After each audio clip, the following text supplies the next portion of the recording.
Live from New Delhi, you're watching DD India News Hour, India's voice to the world. I'm Anil Thomas. Coming up in the next hour.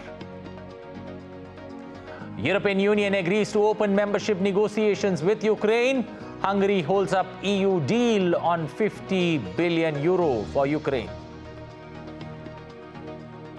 Then 26 leaders agreed on the neighbors in all its companies. In these neighbors, we have a package of 50 billion for Ukraine.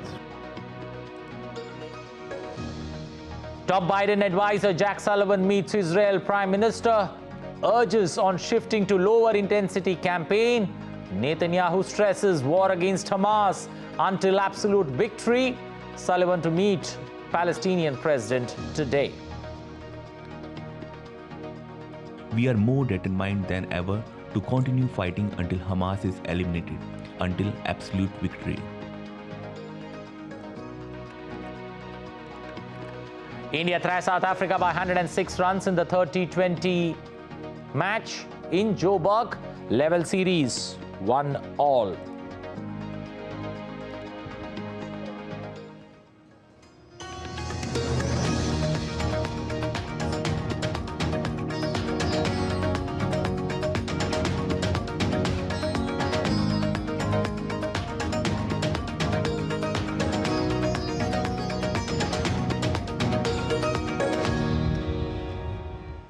The European Union's 27 heads of state have made the historic choice to open membership negotiations with Ukraine, despite vocal opposition from Hungarian Prime Minister Viktor Orban. The decision puts Ukraine firmly on the long and complex road to EU membership, while on the second day of the summit on Friday, the leaders are set to discuss migration, security and defense. Alex Kadia has more from the European Council in Brussels. Ukrainian President Volodymyr Zelensky has described the decision by EU leaders to open accession talks for his country as a victory for Ukraine and a victory for all of Europe. He says it will strengthen and inspire. This is extremely important. We want to support Ukraine. It's a very powerful political signal. It's a very powerful political decision. And today and tonight, I think to the people of Ukraine, we are on their side, and this decision made by the member states is extremely important for the credibility of the European Union. It's a decision that came quite unexpectedly. EU leaders had been locked in painstaking negotiations with Hungary, who had promised to veto opening these accession talks. Prime Minister Viktor Orban had said Ukraine is just not ready. It is too corrupt, and its vast agricultural industry may threaten European farmers. But when the moment came to make the decision, Viktor Orban was not in the room, meaning that Hungary abstained and the decision was able to go through. Moments later, Mr. Orban called it a bad decision, but EU leaders beyond that are united in saying it was a historic moment of support, a clear symbol that the European Union stands by Ukraine for as long as it takes. Alex Kadia in Brussels reporting for DD India. Well, Ukrainians in the capital Kyiv said on Thursday that their country deserved to be in the European Union after EU leaders agreed to open membership talks for Ukraine. Kyiv residents described the decision as a real chance and a step forward. Ukraine deserves to be in Europe, especially with how it stands for European values. I think this is the next step towards victory for us. I would say it like this: it will definitely not be an obstacle for us. This is a wonderful decision, and I believe that Ukraine deserved it. Still, we are all aware that meticulous and continuous work lies ahead of Ukraine in order to become a full member of the European Union. Meanwhile, Hungary held up a European Union aid package of 50 billion euros for Ukraine, though EU leaders decided to resume talks in January. European Council President Charles Michel said 26 EU countries were in agreement to provide Ukraine with the money from the EU budget until 2027. He did not cite Hungary namely, but said a leader was against that decision, which required unanimity. 26 leaders agreed on the neighbors in all its components. I should be very precise. One leader, Sweden, needs to consult its parliament, which is in line with the usual procedure for this country. And one leader couldn't agree on this neighbors. It means that there is a strong support for all the components of this neighbors. And it means that we will revert to this matter early next year. And we will try to get unanimity. The US welcomed the European Union's decision to open membership talks with Ukraine and Moldova. The State Department in a statement said that it also applauded the EU's decision to grant EU candidate status to Georgia and open membership negotiations with Bosnia and Herzegovina. It also added that the United States continues to strongly support the EU's enlargement process, and we look forward to supporting EU candidate and prospective candidate countries as they continue critical reforms on the path to EU membership.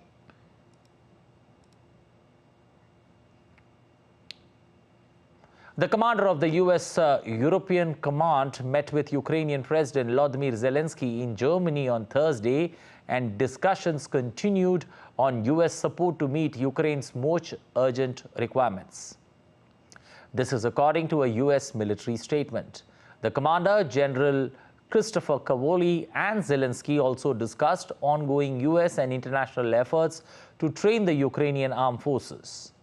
Taking to social media, Zelensky added that he expected the US Congress soon to adopt a decision to continue support for Ukraine against Russia's invasion. Ukraine's Air Force said that Russian MiG-31K fighter jets carrying the Kinzhal hypersonic missiles have struck targets in central Ukraine on Thursday. Kyiv's regional government said no casualties were reported nor damage to critical and civilian infrastructure. Russian forces used 3 Kinzhal launched from 3 fighter jets in Russia's central Tula region and shot down 1 Kinzhal missile over Kyiv region, according to Ukraine's Air Force. Overnight, Russia launched 42 drones and 6 missiles at Ukraine, with 11 people getting injured, along with buildings and warehouses damaged by falling debris. The Ukrainian military said it destroyed 41 drones. Meanwhile, Russian President Vladimir Putin has said Moscow is in dialogue with the United States on the issue of bringing home jailed American Paul Whelan and Ivan Greskovich on, and the Kremlin hopes to find a solution, even though it's not easy. Putin spoke about Whelan and Greskovich during his year-end news conference in response to a question about a recent offer that Joe Biden administration made to secure 2 men's release. The US State Department reported it earlier this month without offering details and said Russia rejected it. US State Department spokesperson Matthew Miller said that the US has put multiple offers on the table, including one significant offer that we made as recently as a few weeks ago. Meanwhile, Russian President Vladimir Putin held his 18th annual press conference together with a direct line question and answer session in Moscow on Thursday. Putin said that Russia's national gross domestic product, or GDP, is poised to rise 3.5% by the end of 2023.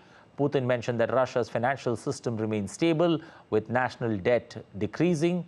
On the Russia-Ukraine armed conflict, Putin said the goals of the special military operation remain to strengthen border security and ensure the rights and freedom of citizens. Russia is forced to take other measures, including military ones, as Ukraine does not wish to hold negotiations on the demilitarization, according to Putin in the press conference. When Russia realizes its target of the special military operation, then peace will come, he added. He also expressed Russia's readiness to improve and develop relations with the United States, but said the latter's imperial thinking is a major obstacle. It is the United States and the European Union that have destroyed their own relations with Russia, according to the Russian president. Shifting focus to the Israel-Hamas armed conflict now, White House National Security Advisor Jake Sullivan met with Israel's Prime Minister Benjamin Netanyahu on Thursday to discuss the ongoing situation in Gaza. The two leaders discussed about securing the return of hostages held by Hamas terrorists and the continuation of humanitarian aid for Gaza's civilian population. Netanyahu also briefed Sullivan on regional threats, including Iranian proxies, Hezbollah in Lebanon, and the Houthis in Yemen. With the war's consequences escalating fast, Netanyahu has so far brushed off appeals for a ceasefire, and he thanked the United States for blocking the attempts at the UN to stop the fighting.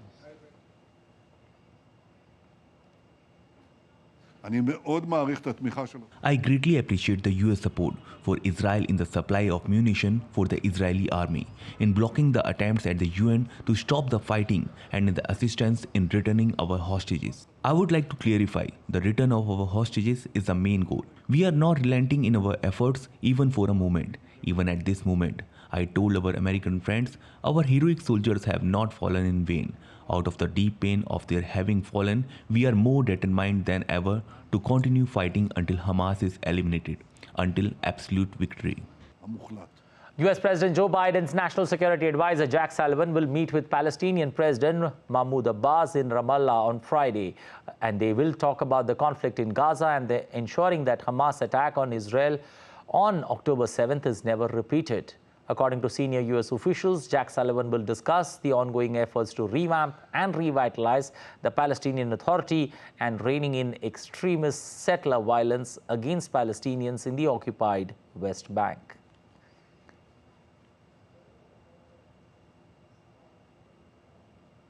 Two weeks after a truce collapse, the Israel-Hamas conflict has entered an intense phase, with fighting now raging across the entire Gaza Strip. The ground incursion into Khan Yunis, Gaza's second city, entered a critical stage on Thursday as Israel pounded the center. Internet and phone networks across Gaza again went down on Thursday, according to the region's main telecom company. Israel has reportedly said that the current intensive phase of the conflict could be finished in a matter of 2 or 3 weeks, while adding that the conflict with Hamas could last several more months.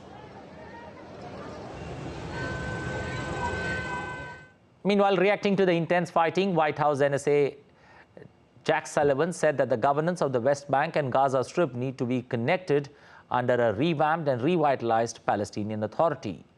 Sullivan, who is visiting Israel and spoke in an interview with an Israeli television channel, said he had talked with Prime Minister Benjamin Netanyahu about Israel shifting from high-intensity military operations in Gaza to a more precise and targeted phase.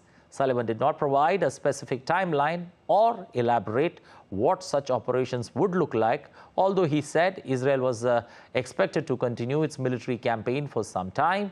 He also added that occupied West Bank and the Gaza Strip need to be connected under a revamped, revitalized Palestinian Authority government.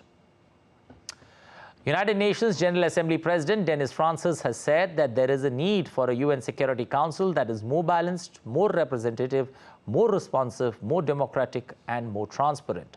He said conflicts are spreading across the globe, adding that the Security Council, whose primary responsibility is to maintain international peace and security, however, seems caught in a concerning state of paralysis.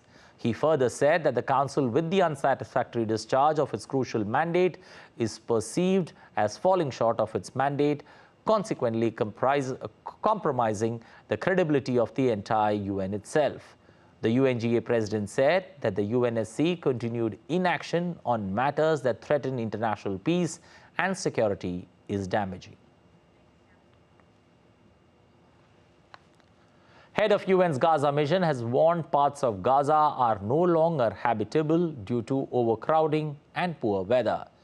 Filippine Lazarini's third visit to the region since recent fighting broke out revealed worsening conditions in Rafah. UN warns of humanitarian crisis. DD India's correspondent Sally Patterson has more. UNRWA Commissioner General Felipe Lazzarini says things have gone from bad to worse in Gaza.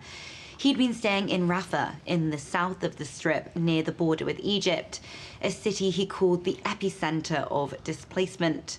According to the UN agency, nearly 1.9 million people, more than 85% of the population in Gaza, have been displaced since fighting began in early October. The city of Rafah has quadrupled its population, with people forced to sleep outside overcrowded UN warehouses. They've set up makeshift camps with families battling heavy rain and cold weather as winter sets in. Lazzarini said everywhere you go, people are desperate, they're hungry, and they're terrified.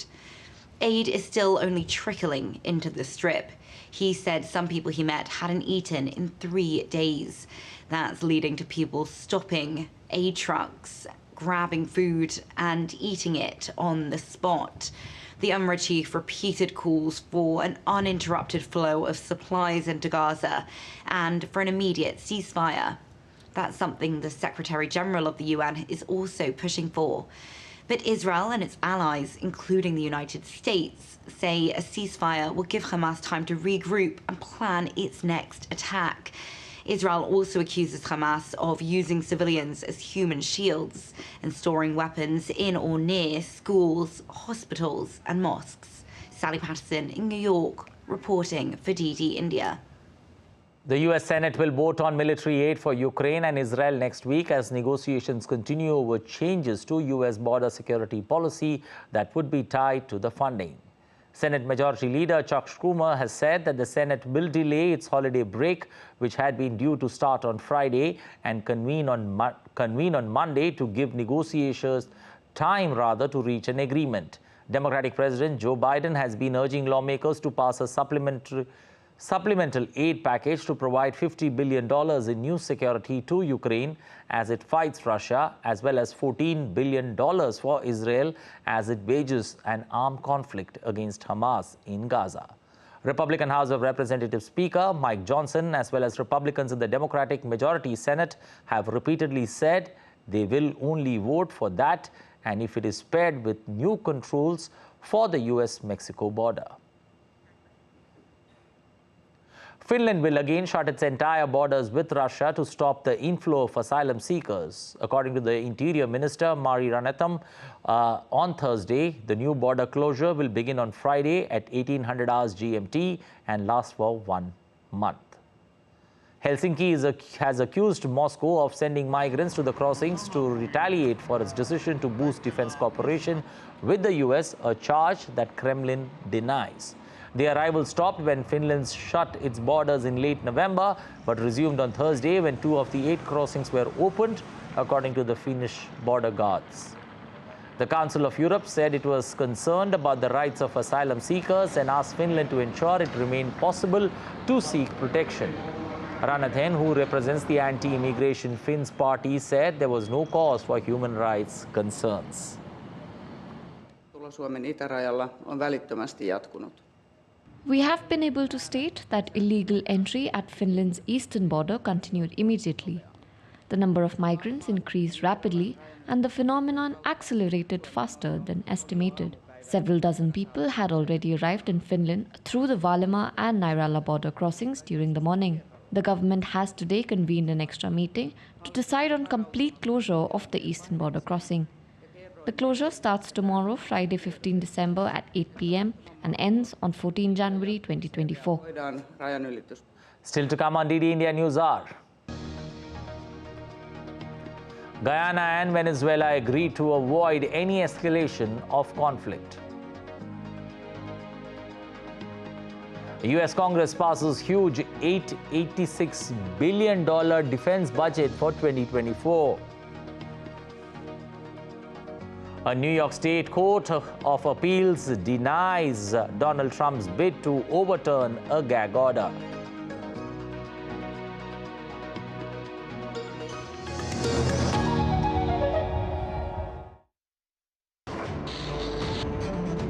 Is a silent infertility epidemic beginning to slowly engulf the human race?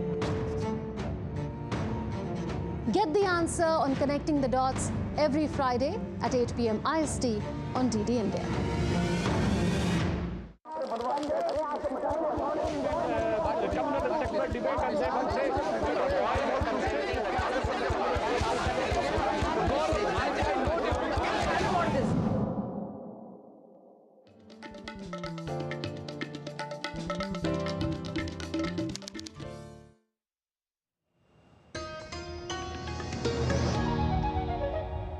You're watching DD India News Hour. I'm Anil Thomas. Today is the third and final day of the World Refugee Forum, which is being held in Geneva. UNHCR High Commission Filippo Grandi in his address highlighted that over 114 million people have been forced from their homes due to persecution, human rights violation, violence, armed conflict and public disorder, which has led to shattered dreams and disrupted lives. While warning about the great uncertainty about how much UNHCR donors, including the United States and Germany, can give in 2024. He said that he hoped there would also be funding pledges to the UN agency, which has a 400 million shortfall for 2023. In the event, more than 300 refugee advocates are attending, discussing the urgent refugee crisis. This is the largest gathering to focus on refugee issues and aims to address the immense challenges facing both host and transit nations as a result of the global refugee crisis. Thousands of Serbs rally in Belgrade to support pro-democratic initiative Pro-Glass ahead of Sunday's parliamentary election. The group is critical of the current government and includes intellectuals and public figures.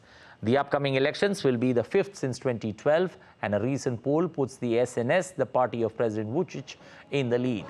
Vučić previously quit as the chairman of the SNS after mass shootings, but retained control over party policies.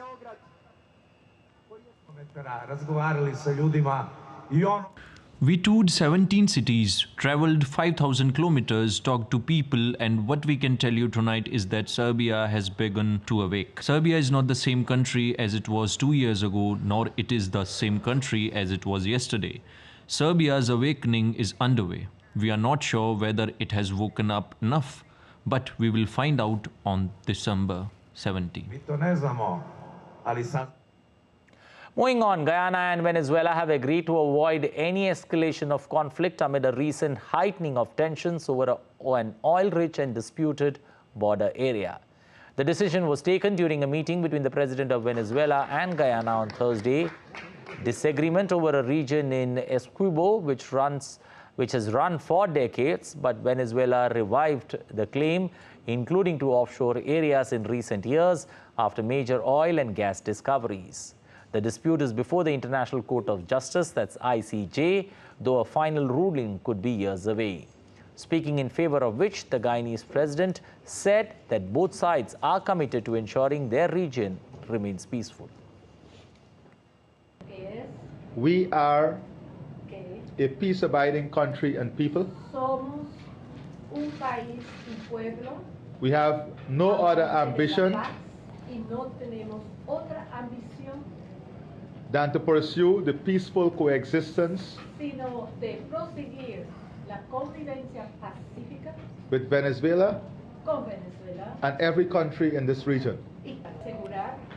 This matter is determined by the ICJ, and that the outcome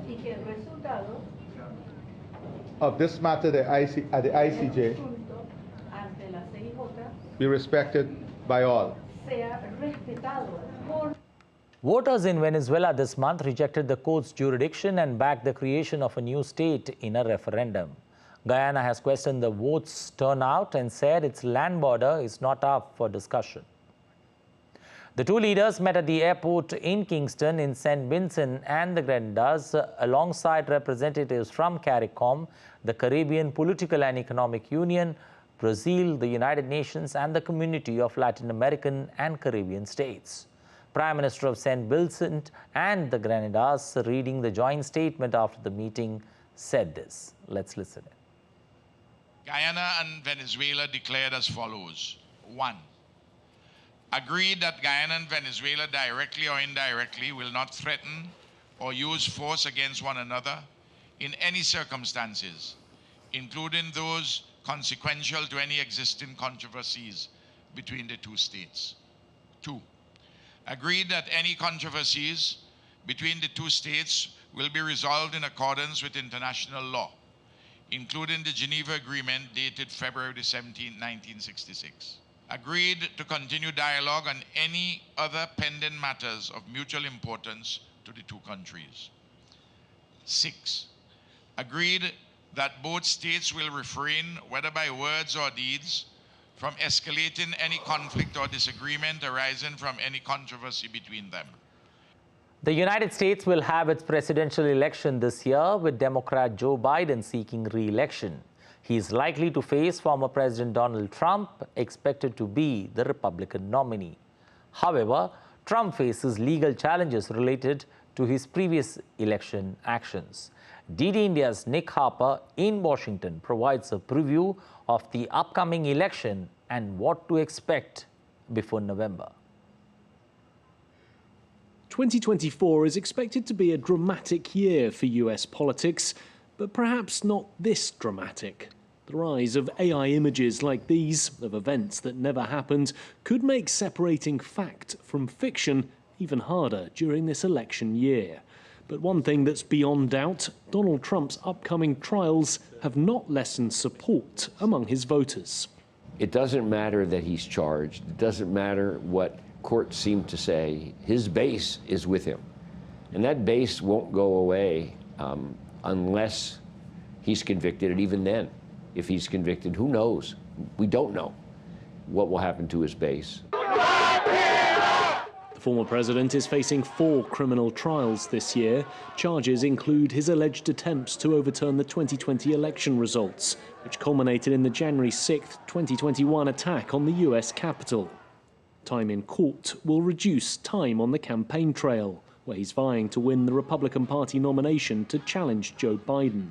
State votes begin in mid-January, and polls already suggest Trump is comfortably ahead of the other Republican candidates. There's probably a lot of discouragement among Trump's challengers. He's at 51%. Of course, that means half the people want somebody else, and so maybe somebody can rally some of these supporters, but that gets difficult here in the holiday season. The state of the economy, jobs, immigration and abortion access are all expected to be key election issues. And the new battlefield in Gaza has created a political minefield for President Biden.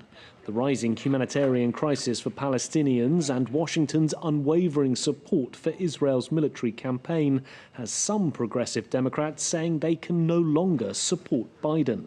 Josh Paul quit his job at the State Department in protest of the conflict and predicts it will hurt Biden at the ballot box. I think it will cost them politically. I think there is a disconnect between where the majority of the American public are and where the administration is and where many in Congress are. And I think that these series of events have really crystallized that disconnect. That said, I don't know that it will lead to any change in the immediate term in terms of America's posture towards the provision of lethal arms to Israel. Continued funding for Ukraine could also divide voters. Biden is pushing for billions of dollars in additional support, money many Republicans say should be spent at home rather than on a foreign conflict.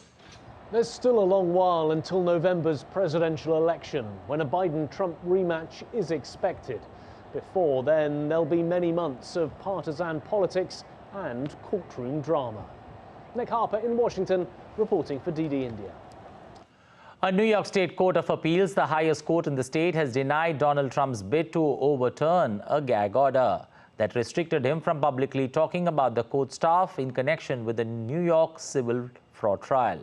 The judge overseeing the case issued the gag order on October 3rd after Trump posted a photo of the judge's law clerk and Democratic leader Chuck Schumer and called her Schumer's girlfriend.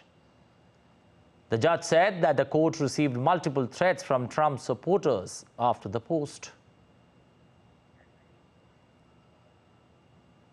The U.S. Congress passed a defense policy bill on Thursday that allowed $886 billion in the annual spending for the military and also approves policies such as aid for Ukraine and pushback against China in the Indo-Pacific region. The bill that was passed by bipartisan support in both houses of Representatives and Senate will now be sent to the White House for President Joe Biden's signature. The package authorizes $28 billion, which is about 3% more than the previous financial year. Australia's Prime Minister Anthony Albanese hailed the US Congress for authorizing the sale of nuclear submarines to another country for the first time, allowing the AUKUS defense partnership of Australia, the US and Britain to go ahead. More than two-thirds of the U.S. House of Representatives voted in favor of a defense policy bill on Thursday that included a record $886 billion in annual military spending and authorized policies such as aid for Ukraine and pushback against China in the Indo-Pacific. The AUKUS pact to develop nuclear-powered submarines and other high-technology weapons is Australia's most expensive defense project, with a $244 billion price tag over 3 decades, but relies on U.S. approval to share sensitive technology. Now from South China Sea, Philippines is preparing for potential conflict with China in the South China Sea with plans to repel Chinese forces boarding Philippines vessels. Tensions between the two countries have increased due to clashes and standoffs in the disputed area. The Philippines has accused China of aggressive and dangerous actions. DD India's correspondent Patrick Folk has more from Singapore.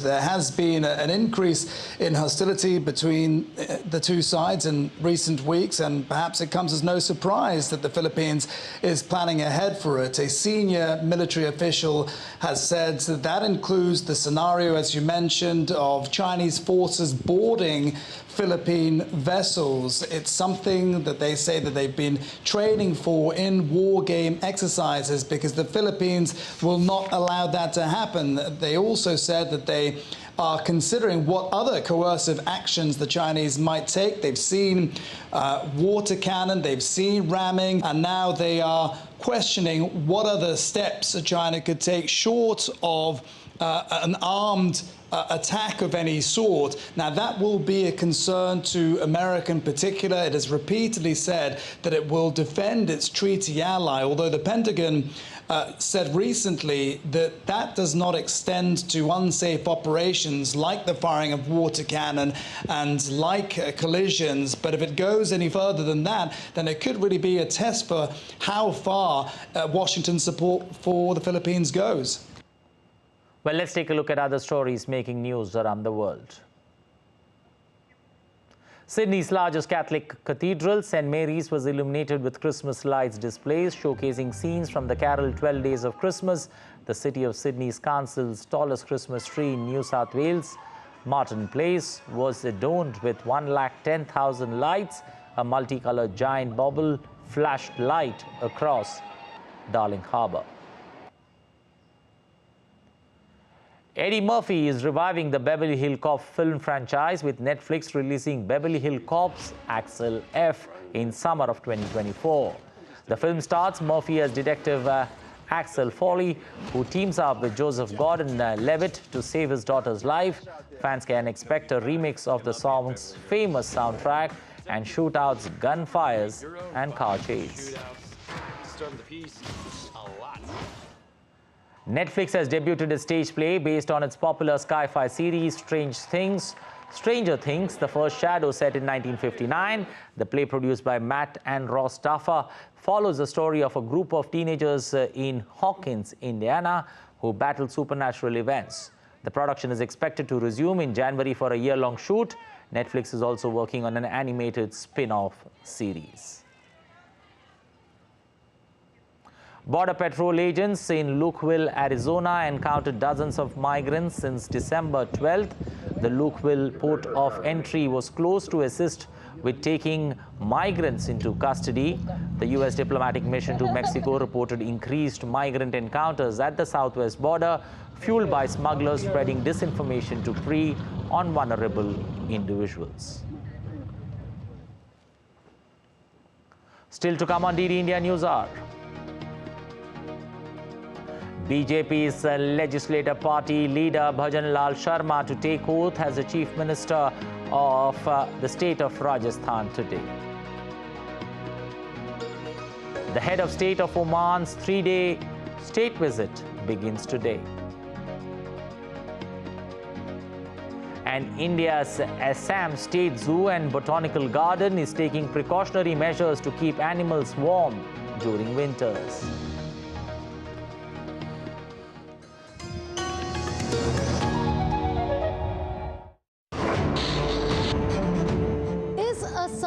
Infertility epidemic beginning to slowly engulf the human race. Get the answer on Connecting the Dots every Friday at 8 p.m. IST on DD India.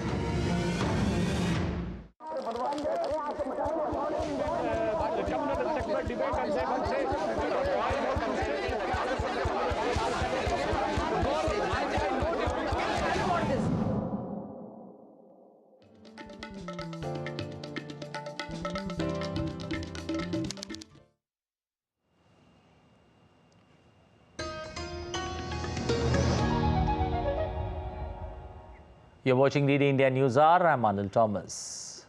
China on Friday pressurized Taiwan with a trade barrier probe and warplanes in the Taiwan Strait a month before the island holds key elections as Taipei calls on Beijing to stop its political operations. The Jan 13 presidential and parliamentary elections are taking place as China has sought to force Taiwan to accept Chinese sovereignty claims. Taiwan's government and the ruling Democratic Progressive Party have repeatedly said China is trying to interfere in the vote, whether by military means or co-opting Taiwanese politicians to ensure an outcome favorable to Beijing. China's Commerce Ministry said it had determined Taiwan had put up trade barriers in contravention of both World Trade Organization rules and a trade deal signed in 2010 with Taiwan. These barriers have had a negative impact on Chinese companies.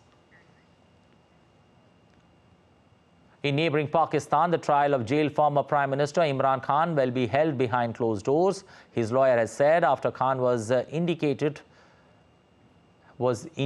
for leaking state secrets. The trial will also hinder his chances to contest national elections in February. The charges are related to a classified cable sent to Islamabad by Pakistan's ambassador in Washington last year, which Khan had been accused of making public. The head of the state of Oman, Sultan Haitham bin Tariq, will be arriving in New Delhi today for his 3-day state visit. He comes with a high-level delegation of senior ministers and officials. Upon his arrival, India's External Affairs Minister Dr. S. Jaishankar called upon Omans Sultan in the national capital today. The Omans Sultan will be coming to India on the invitation of President Draupadi Murmu and will be received by Prime Minister Narendra Modi and President Murmu at the Rashtrapati Bhavan for a ceremonial welcome on Saturday. He will hold bilateral discussions with Prime Minister, who will also host a luncheon in his honor. The alleged main conspirator of India's parliament security breach, Lalit Mohan Jha, was arrested by Delhi police on Thursday. He was absconding since the incident took place. Police is currently interrogating him. Earlier, the Patiala Court of Delhi sent the 4 others accused to 7 days of police remand. The 4 accused persons are Neelam, Amol, Sagar Sharma and Manoranjan. The Delhi police has registered a case under the stringent Unlawful Activities Prevention Act in the case. And in the Indian Parliament, following activities have been scheduled for today. The lower house of the Indian Parliament, that is the Lok Sabha, will take up the Post Office Bill 2023 for consideration and passing, which was moved by the Union Minister Ashwini Vaishnav on Wednesday. The bill seeks to consolidate and amend the law related to post office in India.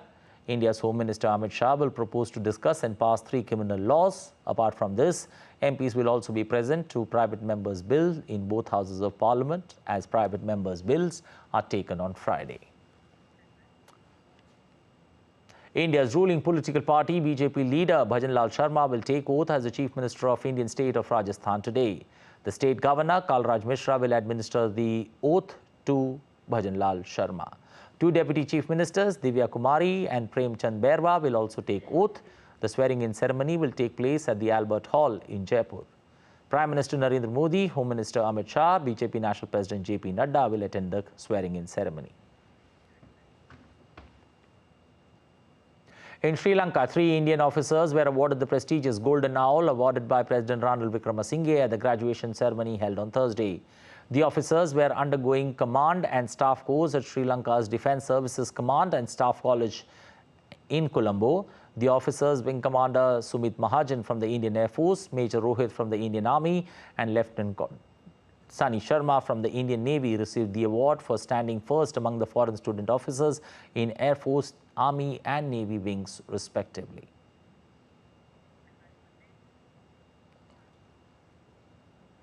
Let's take a look at some other stories making news.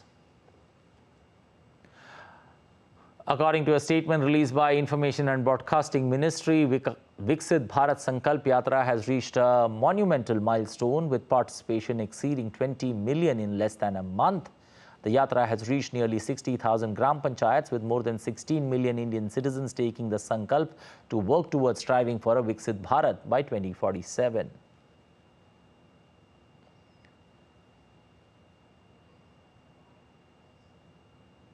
India's Minister of State for External Affairs V. Muralidharan submitted a reply in the Indian Parliament House Rajya Sabha that Prime Minister Narendra Modi has been conferred with the highest national awards of 14 countries since 2014 in recognition of his leadership at bilateral, regional and global levels.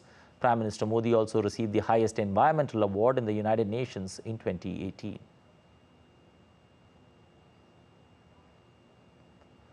Thousands of devotees attended the Kanduri festival in the Nagore Dargah in South Indian state of Tamil Nadu. The festival is celebrated from the 1st to the 14th day of Saint Shahul Hamid's death anniversary during the Islamic month of Jamatullah Agir. Saint Hamid was the revered 13th generation descendant of Saint Sufi. People were seen flocking to the Dargah at night. Visuals from the spot showed elaborate lighting parades and grand tableaus on the street.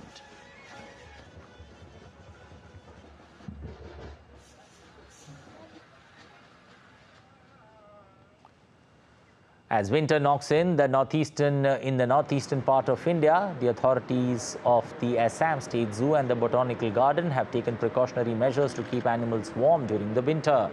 The zoo authority has installed heaters, used blankets, arranged high-powered electric bulbs to keep the animals and birds in the enclosures warm in the biting chill in the state of Guwahati.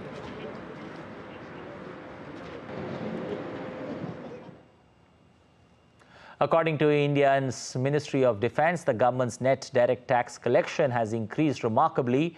For April to November 2023, the NDT collection stood at 10.64 trillion rupees, which is 58.34% of the budget estimate.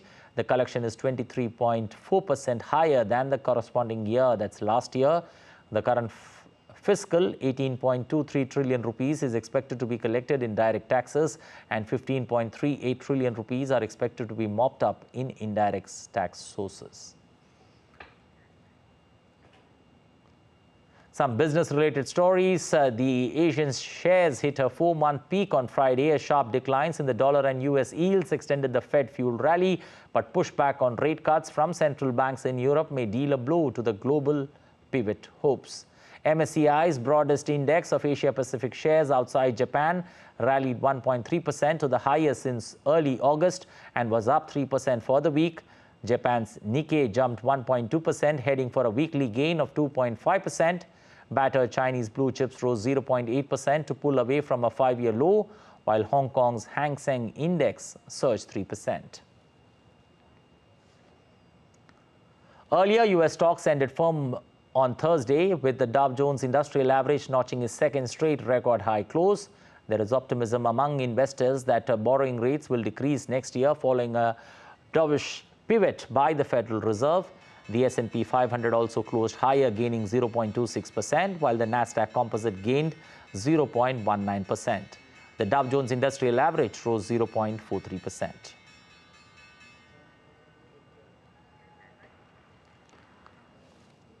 Still to come on DD India News Hour. European Central Bank decides to leave its key interest rates unchanged. Elon Musk faces legal challenge from US SEC over Twitter takeover. Stay with us to know more. And in sports, Rebecca Welch ready to ink history as the first female referee in Premier League, Fulham versus Burnley in the Christmas season.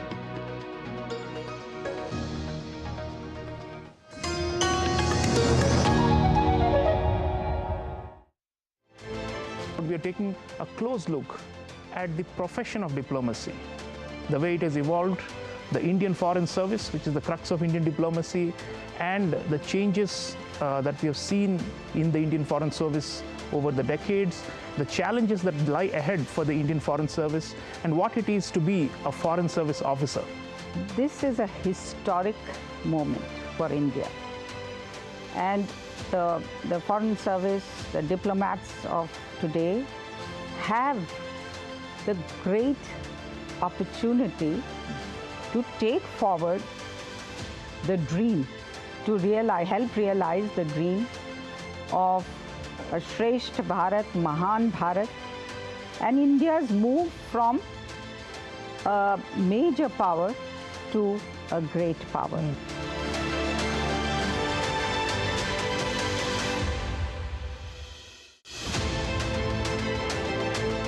We are taking a close look at the profession of diplomacy, the way it has evolved, the Indian Foreign Service, which is the crux of Indian diplomacy, and the changes that we have seen in the Indian Foreign Service over the decades, the challenges that lie ahead for the Indian Foreign Service, and what it is.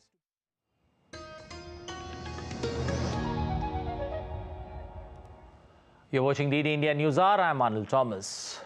Similar to the US Fed move, the European Central Bank, or the ECB, on Thursday decided to leave its key interest rates unchanged. The interest rates on the main refinancing operations, the marginal lending facility and the deposit facility will all remain unchanged at 4.5%, 4.75% and 4% respectively. In a statement, the bank said the Governing Council is determined to ensure that inflation returns to its 2% medium-range target in a timely manner. It further said that based on its current assessment, the Governing Council considers that the key ECB interest rates are at levels that, maintained for a sufficient long duration, will make a sustainable contribution to this goal. Compared with the September projections, the ECB has now revised their inflation expectation for the Eurozone down to 5.4% in 2023 and 2.1% in 2024. Despite the recent decline of inflation in the Eurozone, the bank cautioned that while inflation has dropped in recent months, it is likely to pick up again temporarily in the near term.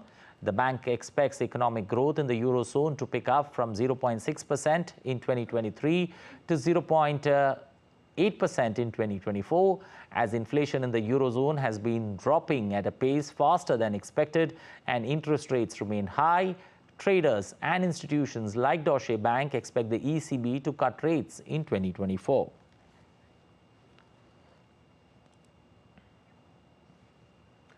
Drug makers in the U.S. are soon going to be penalized. U.S. President Joe Biden said his administration will subject dozens of drug makers to penalties for raising prices on certain drugs higher than the inflation rate.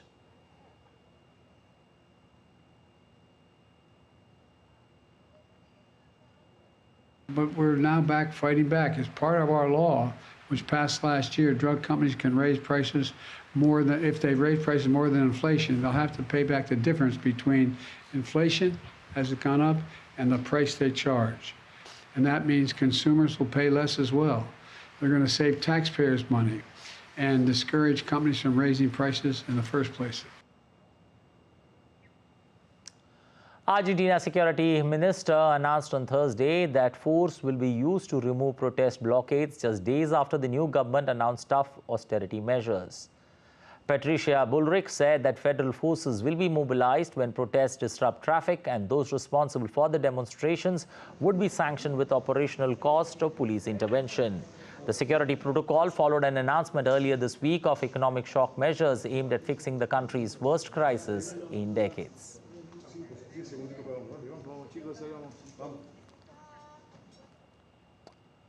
Elon Musk faces legal challenge from the U.S. Security and Exchange Commission, that's SEC, over the Twitter takeover. They want him to testify regarding public statements and paperwork for the buyout. DD India's Caroline Malone has more on this developing situation. Another legal challenge for the world's richest man as a judge rules he has to testify again. The Security and Exchange Commission, the top US markets regulator, is looking into his $44 billion takeover of Twitter, now X. He first disclosed he'd purchased stock in the company in April 2022. He gave the SEC documents and then testified via video conference.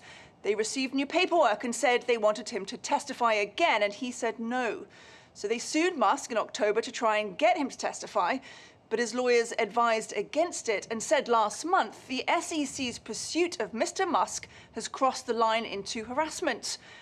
Well, there have been many years of animosity between the SEC and Musk, who's the owner of X, Tesla and SpaceX, since 2018, when he tweeted he had funding secured to take his electric car maker private. That also led to a shareholder lawsuit. But ultimately, Musk was found not liable for misleading investors. Well, Tesla is still the world's most valuable automaker. But now Musk is being compelled to testify again about Twitter. All this at a time when the company is $13 billion in debt and is losing advertiser revenue. Caroline Malone in Washington for DD India. Well, updates from sports now. In cricket, Indian skipper Suryakumar Yadav produced 100 to help India win over Proteus to draw level in the three-match T20 series. India registered a comprehensive 106-run series-leveling win over South Africa in the third and final T20 in Joburg. Suryakumar's 100 of 56 balls and Yashasvi Jaiswal's fluent 60 of 41 carried India to 201 for 7 after the visitors were put into bat. Suryakumar reached new heights in his career by registering his 4th T20 century. Indian bowlers also managed to hit better lengths to bundle out South Africa for 95. Kuldeep Yadav, the standout bowler, with figures 5 wickets for 17 runs. Both teams will now lock horns in the one-day international series starting on December 17th. Around 1,400 top para-athletes from around the country are competing in the maiden Khelo India Para Games. On the day 6 of the multi-sport event, athletes will fight in para-archery, football, para-table tennis, para-shooting, para-powerlifting. Haryana topped the medal tally, followed by Uttar Pradesh and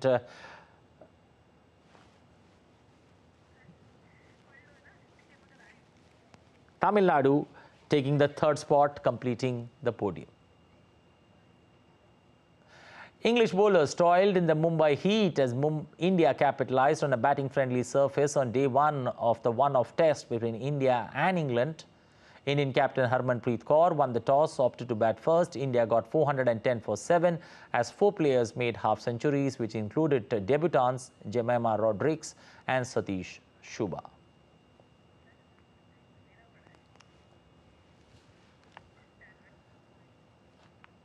Rebecca Welch will become the first female referee to officiate an English Premier League match.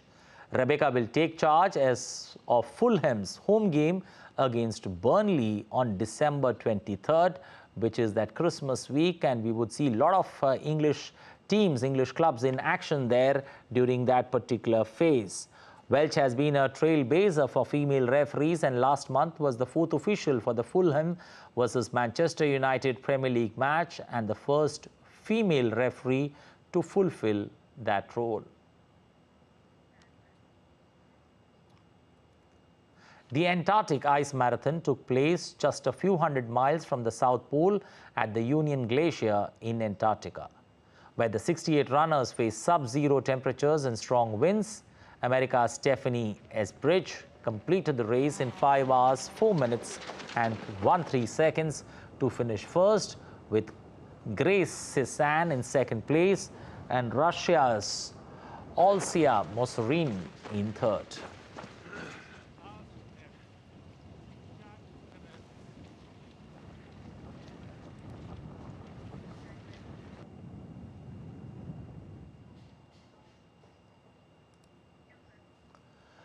But that's all in this edition of DD India News Hour. But let us know your thoughts on the news of the day. You can connect with us on Facebook, X and Instagram. You can also visit our website, ddindia.co.in. We're going to be back with more news as it breaks here on DD India. I am Anil Thomas. From all of us here in Delhi, thanks for watching DD India News Hour.